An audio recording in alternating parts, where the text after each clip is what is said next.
I'm Bruce Apar, and you're watching Frank Talks with Bruce the Blog.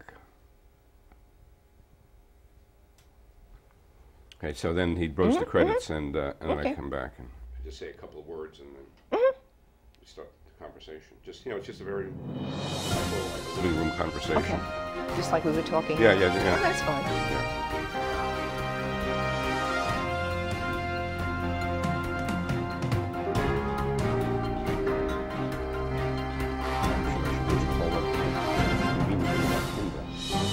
But it also is a regular hard copy, right?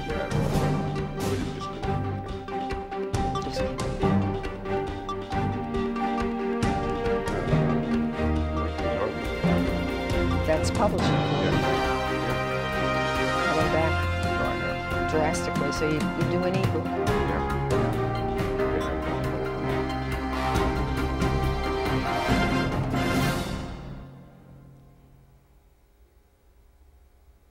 Frank Talks with Bruce the Blog is brought to you by Chase Media Group and the Penny Saver, as well as all of the other products and services that we do. And as we like to say, it's multimedia marketing for an omni-channel marketplace. You can also catch Frank Talks with Bruce the Blog on YouTube. And right now we have a special channel. We recently set up a special channel, Townlink TV. So if you look on YouTube for Townlink TV, you'll see this and other episodes of Frank Talks with Bruce the Blog. And we always like to thank our CEO, Carla Chase, and our Chief Strategy Officer, and my occasional co-host, Frank J. Rich, for letting us come into your living rooms or come into your iPad or come into your mobile device or however you're watching us. And that's what we mean, by the way, by omnichannel. And so we bring on the show people who are of interest to us, and we presume to you as well, people in the community who are making significant contributions of all different kinds. And health and fitness is a topic that actually is very close to my heart. Of course, I like to have a healthy heart. And it's getting more and more attention, as it should, in our society and culture. And so we're very happy to have with us Irene Gatto of Croton, right? Cortlandt Manor. Cortlandt Manor, well. That's okay. Right. Croton's part of Cortlandt Manor, right. Cortlandt Manor, who is the author of Jump Off the Diet Merry-Go-Round. Right. The real truth behind weight loss and maintaining a healthy lifestyle. Okay. Thank you for finishing the title, Irene. Okay. The real truth behind weight loss and maintaining a healthy lifestyle. Now, the image of a merry-go-round, I mean, obviously, one of it is that people, I guess, sometimes tend to go on and off diets, right? Right. But of course, somebody with an overactive imagination, such as I have, might say, round is not something you necessarily want to be, at least in the wrong places. And so maybe that's part of the metaphor as well.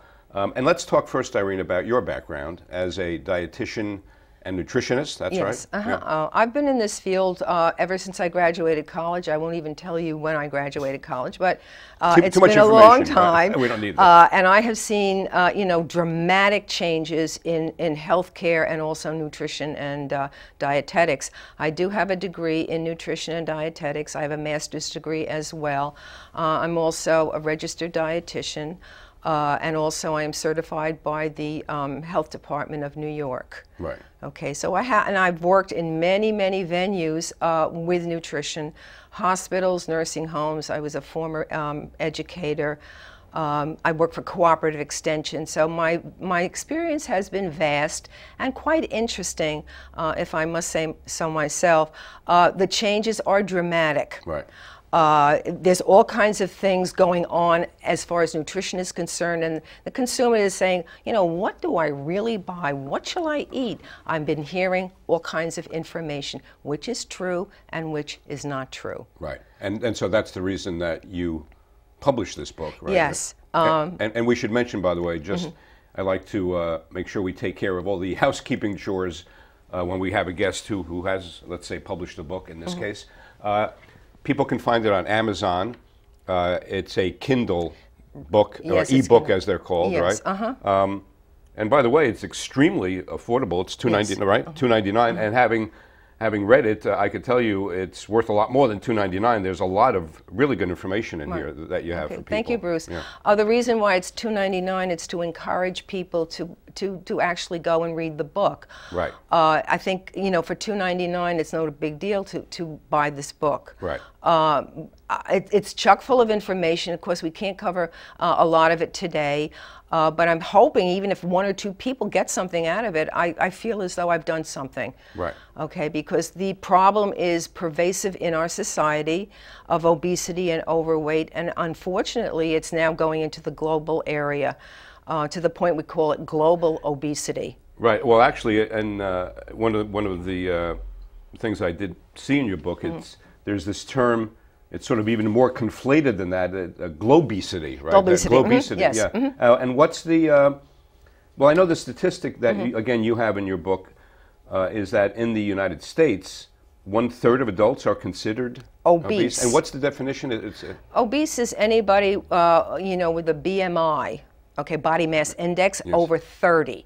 So that means 30% nothing. of No, just that figure 30. Okay. Right. Okay, and you really have to kind of like go into the you know, the internet to see what your BMI is, your basal, your body mass index. Right. Okay, it's a conflagration of several numbers. You divide, you multiply. But if you go on the internet, all you do is plug in your height and your weight, and it comes up with your you know, your basal or your body mass index. Right. Okay, so anybody below 18.5 is considered underweight. Oh, And we okay. encourage people to put weight on. If you're between 18.5 and 24.9, you are normal. Normal, right. And we hope you and I are normal. Right, We're yeah. hoping that way. Okay. Well, my wife doesn't think so. Okay, and then and then 25 to 29.9 is considered overweight. And then over that, you're obese. Right. So they're a bunch of numbers, but Yeah. they kind of like give you a guideline. Are they perfect? No. Right. An athlete is going to be very overweight, but it's muscle. Yes. Right. Okay, and some people, when they are aging, their BMI might look normal, but a lot of it might be fat tissue. Right. Because as we get older, we start to build up more fat. Right. Okay. Which is why it's really important as you age. You know, you get into the upper middle age bracket, let's call it. Right. To go to the gym, and I know I go to a local health club, and I see a lot of people, you know, my age or older, which is very encouraging. I mean, Right, because I think people are much more dedicated now. You know, again, my phrase is, the longer I live, the longer I want to live. Right. And so you do whatever it takes. And it doesn't take an enormous amount of exertion either. I think it's more the consistency and the discipline of going, you know, several times a week. You don't have to be there long, right? It's, you could be there a half hour and it'll be very beneficial. Okay, but Bruce, on the other hand, you don't have to go to a gym. Right. And I think a lot of people say, well, you know, a gym is expensive, it's out of the way, I'm tired at night, who wants to get in the car and go to the gym, or who wants to get up early in the morning? So what you can do is have very simple devices in your own home. Okay. Okay, you can buy weights that are handheld. Right. They're not expensive, and as long as you don't overexert using them, Right. you're safe. You can use a little stepper that you can carry from room to room. You can also just do stepping. Right. Put yourself in front of a TV and then just do some stepping. Yes. Again, so you don't And have you're to. talking about, just to make sure everybody understands, you know, the little platform that you step. Right, and you step, and it's just for like walking up for steps. aerobics activity, basically. Yeah, and also just to Get your exert heart going. yourself. The other thing I find very funny is we tell people all the time, you know, park your car as far as you can when you go to the supermarket. Just park Yes, it in the and last yes. spot. I love that Okay, suggestion. you love that Yeah, one. And does anybody do it? well, you know, I do it because I do it too. Right, because no, I have it in my head. It's actually the easiest form of exercise. Yes, I mean, it is. You're going to be walking from your car anyhow Right. to whatever it is, let's say the supermarket. So I've gotten in the habit, you know, in the last couple of years, let's say, of when I pull into a parking lot in the supermarket, I'll try and take. I don't do this every time, I'll be honest, but. I try and take the first spot I see, which would be furthest away, Right. you know, from the supermarket. Let's talk, Irene, about something that everybody watching could easily relate to, and that is shopping in the supermarket.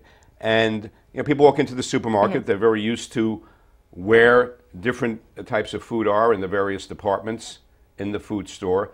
But I would assume most people don't think about why the produce is where it is, and the dairy and the meat. So let's talk about the psychology, which you talk about. Right, there is a definite psychology to setting up a supermarket, and when you walk into a supermarket, it's pretty much laid out the same as every other supermarket because of the psychology behind it. When you first walk in, you have fresh fruits and vegetables, which gives you the idea, oh, this is a very wholesome place to shop. So let me do my fresh fruits and vegetables here. And then as you walk around the perimeter of the store, you have your meats and you have your dairy products. Those are the least processed foods. Okay, they don't have as many food additives. They are fresher. Whereas if you walk up and down the aisles and you have your cereals and your canned goods and all the other food items, they are more processed. They have many more additives added to them. They tend to be higher in calories. They tend to be higher in fat. Anything when you first enter the supermarket and it's piled in front of you, it means that item is on sale for the most part, and they want you to buy it. Why? Because they're getting more money. The supermarket is actually benefiting from you buying those sale items. You may not want them, and you might buy 5 of them instead of 1 because they are on sale. Where the item is placed on the shelf is very important to the supermarkets. If it's at eye level, those are the items that are more expensive. Okay, because you pass by and they're at eye level and you quickly grab them. Path of least resistance, right? And also those are the ones that the companies have slotting fees for. So the supermarket gets extra money from for putting them in a prominent position. Putting it in a prominent position. And of course, isn't it true on the same principle that the things that little kids want are placed at the eye level of a little child, right? Right. So if they're sitting in the basket, many times they'll see it and, oh, Mommy, can I have that? And Mommy has a big time arguing. Or a baby starts crying, or the child cries, oh, I'm just going to shut you up. Let me throw it in the basket. Another area that's very interesting is where the milk is. It's always the last items. Furthest from the dairy entrance. is a fight. So what do you run out of most in your life? It's milk, and maybe some cheese. So in order for you to get there, you have to walk through the entire supermarket. Well, you're not just going to pick up milk and cheese. You're going to throw other items into your bag, and you wind up spending maybe $40 to $50 extra money that you didn't really anticipate buying. You also mentioned in the book, this is really interesting, and again, something every shopper can relate to, is the whole strategy of coupons too, right? And so just touch on that a little bit. I like to cut coupons out. I really are coupons, as you may want to pronounce them. My husband thinks it's funny and laughs at me, but I am very cautious because the coupons entice you to buy things that are, again, high calorie, high fat. They're snacky items. Many coupons say you have to buy 2 before you even get the discount off of them. It also tracks your spending, so that the supermarkets can actually track what you are purchasing. So the electronic coupons that come out, based on what you've bought, which is called in things like Netflix regression analysis. They know what your habits are, and they're going to exploit them, basically. They do exploit them, and again, even the gas items, it says, well, if you buy these items, you can get pennies off on your gas. Some of the supermarkets advertise that. And again, if you really look at the items, but those are not the items I want to buy. But you know what? Maybe if I get a little discount on my gas, I think I'm going to buy them. Okay? The other thing are the warehouse stores. Good idea. You can stock up on all kinds of things. But what happens is you throw them in your basket. Many times you spend $100. What did I really buy? I didn't buy an awful lot of stuff. And if it's fresh food, or it's available in your house, so you're going to eat more of it. If it's food that is going to tend to spoil, I better eat this before I have to throw it out. So your temptation is greater in those areas. And what are your thoughts, Irene, on processed versus something that I don't know that I'd call it a fad, but it's definitely very topical, organic, or farm to table organic. And now you mentioned processed foods, and then again in my own eating habits, that's something that I've taught myself to try to stay away from as much as possible. Okay, and as much as possible is your answer, because there's no way in heaven that you can stay away from processed foods for the rest of your life. And you know, that's a given. Organic foods are not more nutritionally sound. I think people think, well, you know, eat organic foods, it's better for you nutritionally. Not necessarily. However, they don't have pesticides used on them. Organic farming devices are used, excuse me. There is not the penicillins that are used to you know, give animals, right. Which could be a problem, you know, ultimately. They don't last as long because they are not, right. They don't have preservatives. They don't have preservatives. Yeah, right. so the next day you could take it home, or the next day, you know, try to go for your grapes there, and, you know, they're all moldy. Right. Okay. Yes, right. Processing is important because it extends the shelf life. Right. Years ago, you'd buy a loaf of bread. 3 or 4 days later, you'd look there and you, oh my gosh, there's all mold on my bread. I gotta throw it out. Right. But nowadays, you can keep your bread maybe weeks. If you put it in the refrigerator, right. maybe even longer than weeks. Yes, right. You really can't avoid it. So what you do is you just, you know, you look at your labels. Right. Labels are very important, and I'm not sure how many people really read a label. Yeah, let's talk about that. Okay, my boss called me this morning. My old boss called me this morning. She said, Irene, I just read your book. She said, it was pretty good. Beside that, though, she said, you know, I went supermarket shopping after that, and I read every label that I put into my basket. Right. Now, you know, a lot of consumers would say, I don't have time to read labels. I have barely time enough to shop. I don't cook. I don't shop that readily, and when I do, I'm going to get in and out of there quickly. But it really behooves all of us to look and see what that label is telling you. Right, yes. And after a while, it's very tedious in the beginning because, oh my gosh, you got to read every label. You're held up an hour or two. But after a while, it gets to be quite simple. Right. And you know exactly what to zero in on, and you know what foods not to put into your basket because you've read the labels before. Right. And the labels will tell you the nutritional content of that food, not 100%, but it will give you a good estimate of what you are eating. It also lists your ingredients. Right. And the first ingredient on your list of ingredients is the one that it's going to have the most of. Right. I don't know, again, if people realize that. As you get to your last ingredient, it is the ingredient that you find the least amount of. Right. It also will list all your food additives, okay, which people say, oh, look at all those chemicals in there. And those chemicals are in there, you know, to do something for your food, good, bad, or indifferent. Right. Okay, it'll give you the calories, it gives you the amount of sodium in your food, it gives you et cetera, et cetera, et cetera, et cetera. Okay. The other interesting thing, it tells you where it comes from. Right. It tells you if it's an imported item, where is it coming from? Yes. Do you want an imported item?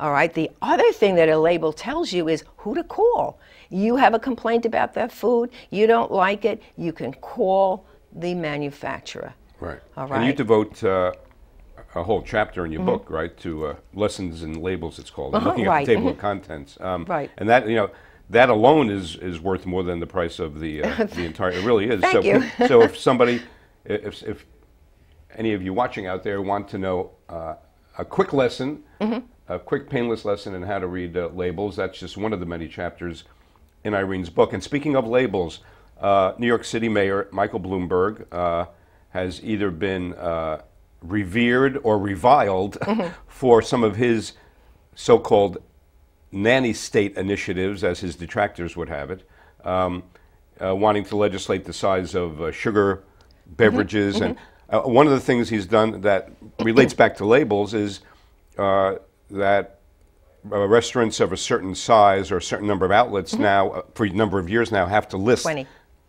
What is it, 20 or more, 20 or more 20 branches or more. or outlets, have to list. like fast food restaurants, have to list calories, which I think is great. I love that I can see, and you realize how many calories certain foods have that you would never have thought otherwise. You know, you would think like, I know in a certain restaurant, I won't name, you know, I was ordering a steak, it was like 300 or 400. You look at the burgers, it's like 900. Yes. I said, I'm not having a burger, Right. even though it's cheaper. Right, it's cheaper, right. Yeah, it has been advocated now that, again, any outlets that have 20 or more fast food restaurants Units, or yeah. chains, you know, Right. whatever, have to put the caloric caloric And they have to amounts in display there. it publicly, Has to be right? displayed publicly. Right. It could be above, or Right. it could be right on the Menu, you know, when, yeah. when you're Right. ordering.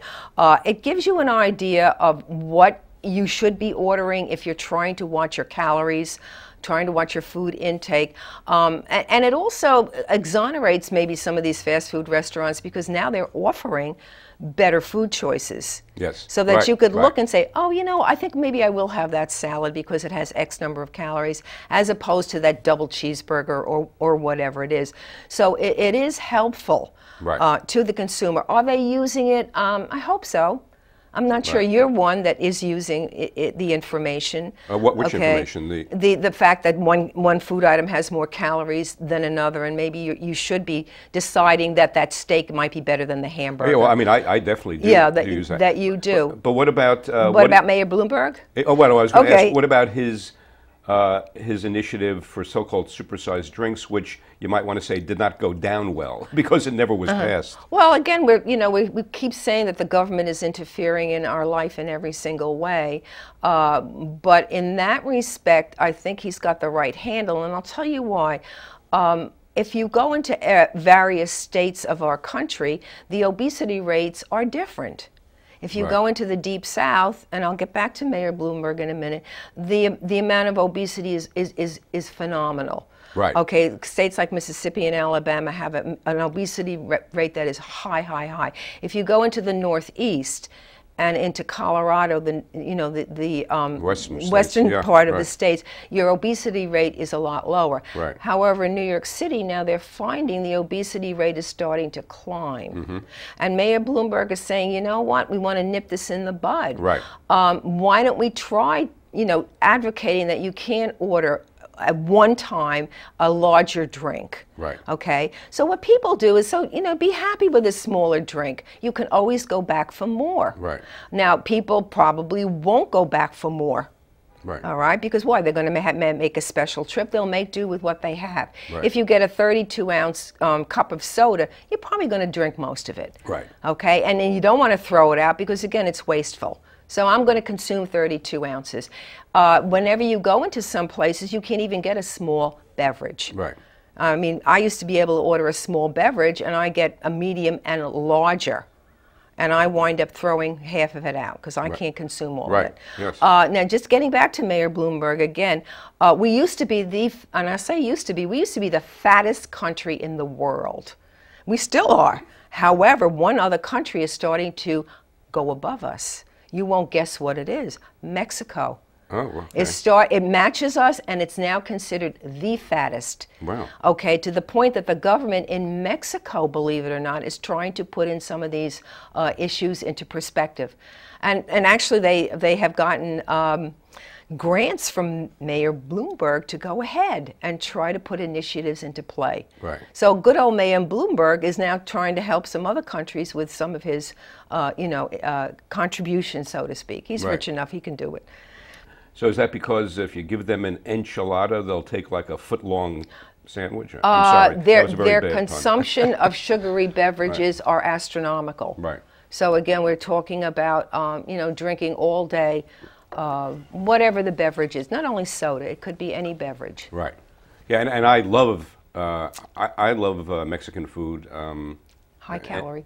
High calorie. Yeah, Yeah. it Okay. is, Well, but I eat it on occasion, and it's delicious. It really is. You know, it's And very good food. and we have to watch for cultural patterns. We can't tell people, well, your food is much too high and it's high in calories, and you shouldn't be eating it. No, I mean, right, we can't do that to people. That's silly, yes. Yeah, we have to consider their culture. Yeah, that's right. And how to take part of their culture that is, doable as far as calories and fat are concerned. Right. Just like in the Deep South, we can't tell people stop eating that soul food. Right. It's just not right. It's kind of discriminatory to tell people No, that. absolutely. So we have to find a way to incorporate their culture, Right. okay, into diet. No, that's very true. And what are your feelings, Irene? Again, in my own life, having at one point a few years ago purposely lost about 30, 40 pounds. What I do now is I eat several small meals a day. And so, I mean, is that something that you would recommend? Certainly, I think anything that works over the long haul for you would work. That's called grazing, and a lot of people find that to be beneficial. They never get so hungry that they just scarf everything down. Right. And if you do carry appropriate things, you won't go to the vending machine and get a candy bar. Right. Okay, or you won't get that really high calorie drink. So keeping maybe, or eating a yogurt in between, or having some nuts in between, or some cheese and crackers. Those are all foods that are snacky items, but they happen to be good. They keep your appetite down, and you don't overeat at a meal. It doesn't work for everybody. Right. Okay, but for you or for anybody else, whatever works, that's over the long haul, that's a forever situation, I think is the way to go. Yeah, well, again, there's that expression, or the two opposing expressions, you might say. Do you eat to live, which is what I tend to do, or do you live to eat? Both. You know, well, right, but there should be a healthy balance Yeah, exactly, of both. exactly. One of the interesting observations that we were exploring before we went on the air is how, let's say, in past generations, when we were growing up, and our parents, would be sitting with us at a meal, and the protocol, the parental protocol, that was, of course, felt to be the exact right thing to do, would be to tell the children at the table, make sure you finish every last piece on your, morsel on your plate. Right. Yeah, which, of course, would seem to be the opposite of portion control. It's like, maybe you should leave, the other rule of thumb, I guess, is maybe you should leave a little hungry or not totally bursting, right? Yeah, well, that used to be in those days, okay, when you were told, excuse me, eat everything on your plate. You cannot get a dessert unless you finish everything on your plate, or you can't go out, or you can't leave the table until you finish everything on your plate. Now, many times parents are the ones that put the portions on the plate of the kids, and they over-portion the portion sizes. Right. Okay. Well, right. Which, the irony is, if you wanted to look at it as the glass half overflowing, you might say, it almost sounds like, I'm not going to stuff you with dessert unless you're already stuffed from what you already ate. I mean, that's another way of looking at it. And what would we tell the children? Oh, they're starving here and they're starving there. You should be happy you have this food, so eat up. Right. Okay. Or the other thing was, you'd let the kid off the hook. Right. And then what does mom and dad do? They finish what's on the plate. Right. But again, Okay. with that whole business about, there are children starving in, whatever third world country you want to use. Sure. It's using guilt Yeah. to induce them to overeat. I mean, Yeah. So I'm thinking maybe parents are not forcing their children anymore because of what we're telling everybody. Well, and you have to say that in the schools, they're doing a very good job of reinforcing that with both parents and students, right? Yeah, I think they're trying very hard to change the school lunch program that Yes, are offering better food items. The vending, there used to be a lot of vending machines in school, but it had all kinds of things that kiddies would buy.